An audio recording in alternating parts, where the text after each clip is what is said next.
As you can see, I am in my bedclothes and I am ready for bed because it is late and I am very tired.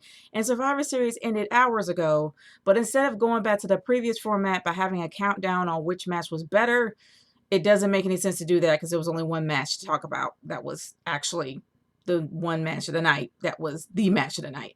But anyway, y'all, this is my quick review of Survivor Series 2020.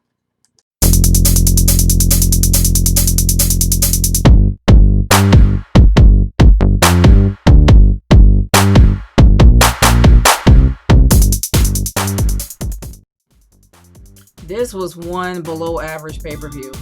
And mainly it was because everybody was off their game except for the main event.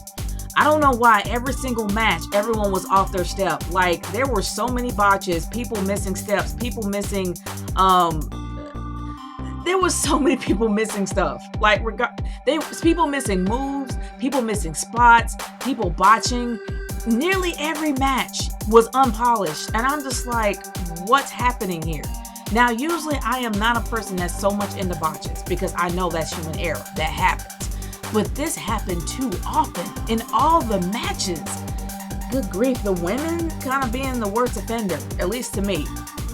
But for the kickoff, for the over-the-top battle royal, which had no Big E for reasons, having Miz to be the sole survivor makes no sense. Can anyone explain to me, how did Miz get this much clout? Like, how? When did this happen? When did he get this much clout? The fact that he's Money in the Bank, he's a Money in the Bank briefcase holder, and he's the sole survivor of that match, pretty much putting Dominic over the rope.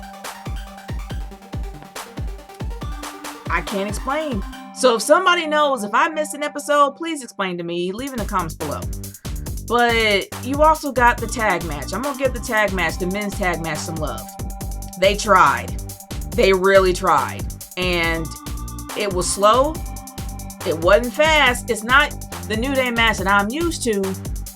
But it shows that the New Day and the Street Profits, they haven't met, but the Street Profits have tough time adapting. Like, they can't adapt to new people, which is not good. That's bad.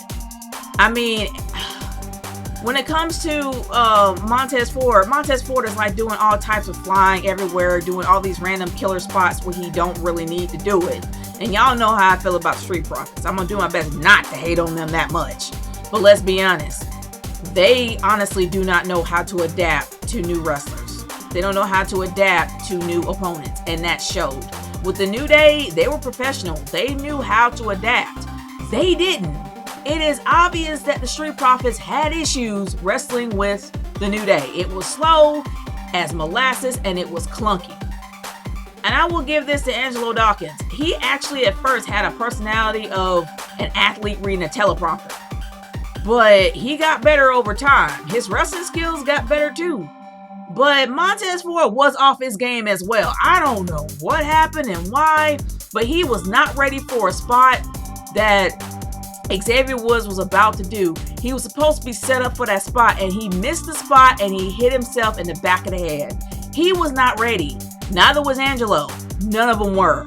They were all off their game.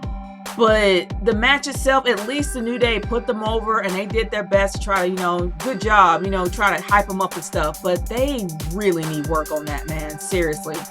But the biggest disappointment of the night for me was Bobby Lashley versus Sami Zayn. That could have been better. I really wanted that to be a David vs. Goliath style match because Sami Zayn actually is good.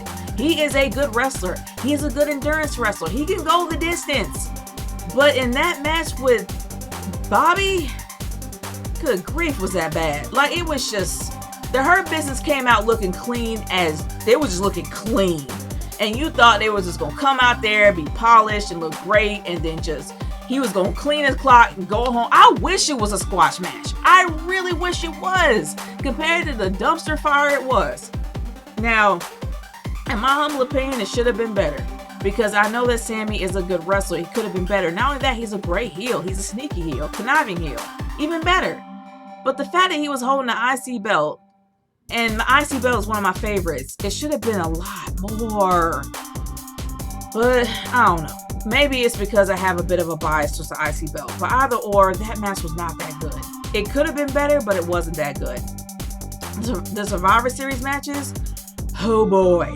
The men's were just slow and clunky. Everybody was all over the place, missing their spots, missing their moves. I don't know what was going on, but no one was really on their game. They should have been, but they weren't. The women's were a lot faster, but good grief. They missed as many spots as the men, and not only that, the finish. Now, a lot of people, especially those who are Bianca Belair fans, which I am not, they were more disappointed at the fact that she didn't win, but Lana did. Now, to be honest with you, I will say this. Bianca Belair really impressed me. I'm not a fan of hers, but she impressed me. She held her own without having to use that Rapunzel weave.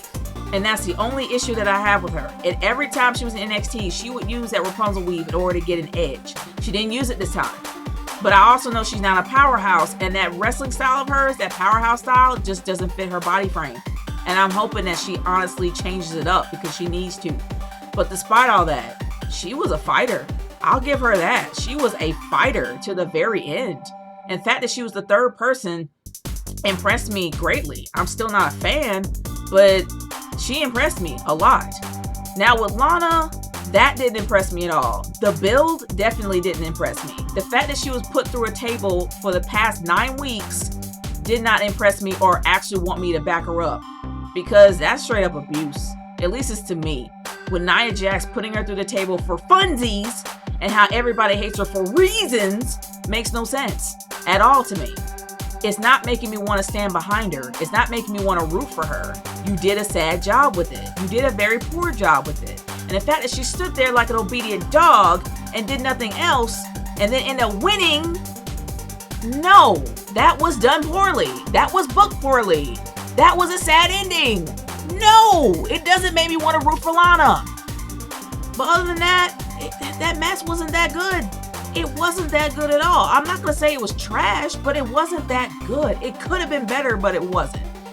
And speaking of not being better, when it comes to Asuka versus Sasha, Asuka versus Sasha is something that we've seen before a lot. We've seen this match before many, many, many times. But that's how we knew it was going to be good. But Asuka was off her game as well. She was really off. I'm hoping that she wasn't sick or anything, but it seems like that Sasha was holding the match, actually keeping the match going. But she was very, very professional about it. She autocorrected every single issue that was going on, and I'll give that to Natalya in the previous match. She did the same thing, even though she made a few missteps herself. But there was a lot of autocorrecting going on in all these matches, except for one, the main event. The main event was almost perfect, like straight up almost perfect. The entrance coming out when you had Drew McIntyre with the kilt and the claymore, the fact that you have Roman Reigns coming out like a Samoan mafia chief, the fact that the match was hard hitting all the way through. This match was like gold. That was the only match on the card that was gold. Everything else was trash. Okay, not trash, but it was just really subpar than it should have been. But good grief, was the main event gold. And that's sad when you have one event on the card, one match on the card that was gold. But everything else, you can just push it over there.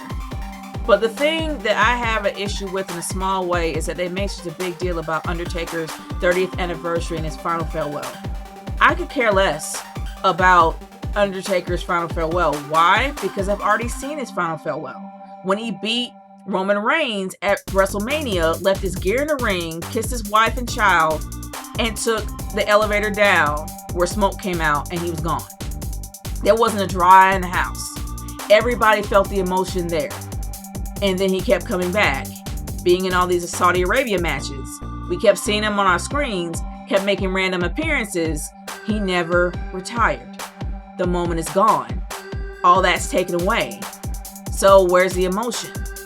It's not there for me because I've already seen it.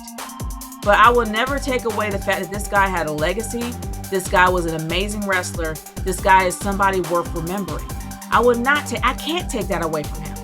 But the fact that they're making such a big deal about the final farewell, having everybody that he's ever wrestled in the ring saying nothing, just having them in the ring, and then it cuts to a vignette, and then it cuts back to Vince, and then it cuts out, and then it cuts to Taker, and then Vince is gone. There's no emotion in that with all these jump cuts. So I'm sorry, I didn't have any emotion at all. I didn't care. But at the end of the day, nobody can take anything away from Taker's career. He had an amazing career, an amazing run. I will always remember him. He's still one of my favorite wrestlers. But I'm hoping that this time it is a final farewell, and this is it. But other than that, y'all, this was a very subpar pay-per-view. But if you want to watch it for the main event. I'm done here. I'm going to bed. Leave a comment in the comments below. Let me know how you feel. And I'm done. Peace out.